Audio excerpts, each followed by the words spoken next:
Bonjour, bonjour, c'est Chania. Bienvenue sur Mana Chania, ma chaîne. Alors aujourd'hui, je vous parle d'un sujet assez tabou. Vraiment très tabou parce qu'on n'en parle pas et c'est quelque chose qui est difficile à détecter, c'est le sujet des hommes battus. Oui, je vais en parler aujourd'hui parce qu'on n'en parle pas et c'est très difficile à détecter. Beaucoup d'hommes meurent sous les coups de leurs épouses, de leurs conjointes. Beaucoup d'hommes meurent et souffrent en silence. Ils n'en parlent pas. Vous avez un collègue, un frère, un ami, vous avez un voisin qui est battu par sa femme. Il n'en parle pas. Généralement, un homme battu n'en parle pas, il ne se confie pas. C'est difficile même de le savoir. C'est difficile de détecter que tel ou tel homme est battu par sa femme. C'est vraiment une situation difficile pour les hommes parce que les femmes généralement arrivent un peu plus à en parler, mais les hommes non, par honte. Oui, par honte, en tant qu'homme, il est battu par sa femme. C'est vraiment difficile à détecter. Mais qu'est-ce qui peut pousser une femme à battre son mari? Il y a plusieurs points qui peuvent pousser une femme à battre son mari.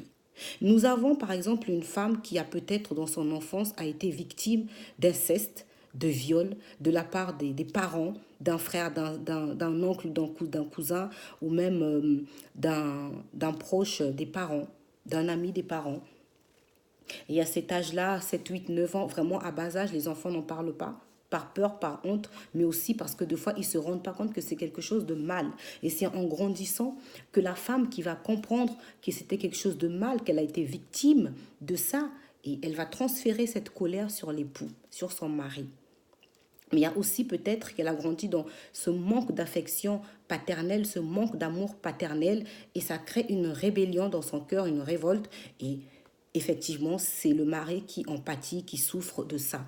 Il y a aussi, dans certains cas aussi, aujourd'hui, la femme dans les pays d'Europe, par exemple, la femme est beaucoup plus privilégiée en cas de séparation, de divorce, de litige. C'est souvent la femme qui est beaucoup plus privilégiée, beaucoup plus écoutée. Parce qu'en plus, elle sait que si elle se sépare de son mari, il y a la pension alimentaire déjà, il y a l'aide financière, il y a l'aide matérielle même qui peut, justement, elle peut en bénéficier. Ce qui fait que la femme, ce genre de situation peut aussi créer une certaine rébellion, une certaine autorité négative vis-à-vis de l'homme, d'où c'est transformé en,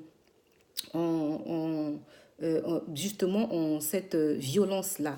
Mais il y a aussi le fait qu'une femme qui tombe sur un homme qui est chrétien, qui craint Dieu, un homme qui connaît la parole de Dieu, un homme qui respecte la parole, le commandement où Dieu demande à sa femme, Dieu demande pardon à son mari d'aimer sa femme. Il est généralement difficile qu'un homme chrétien, un vrai homme de Dieu, un homme chrétien, un homme respectant la parole de Dieu, lève la main sur sa femme ou montre un signe de violence ou de méchanceté envers sa femme.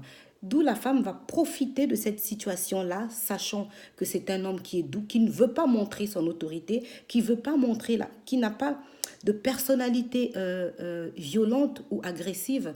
L'homme souvent s'abaisse, se laisse faire et la femme profite de ça, de cette situation-là, bat son mari pour la moindre chose parce qu'elle ne supporte pas. Il y a des femmes aussi qui ne veulent pas être soumises parce qu'elles prennent mal le terme ou le sens soumission. Mais non, dans ce cas, ça crée une rébellion dans le cœur de la femme. Moi, je suis une femme, je suis une mère, je suis une épouse, je sais de quoi je parle.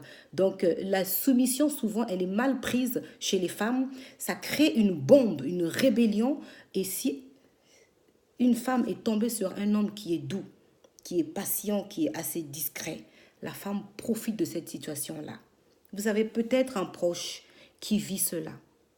Il est important que quand nous avons un ami, un frère qui est en difficulté, que nous puissions l'aider. Généralement, une personne qui souffre, on voit toujours un signal d'alarme. Vous connaissez votre personne. Vous pouvez détecter qu'il envoie un signal d'alarme. N'attendez pas qu'on vous dise, qu'on vous annonce un jour qu'il est mort sous les coups de son épouse, qu'il est mort en silence. Non. Et sachez aussi, une femme qui bat son mari, Vraiment, je veux vraiment vous attirer votre attention sur ça. C'est une situation anormale. Une femme ne peut pas battre un homme. C'est une situation anormale. C'est du paranormal.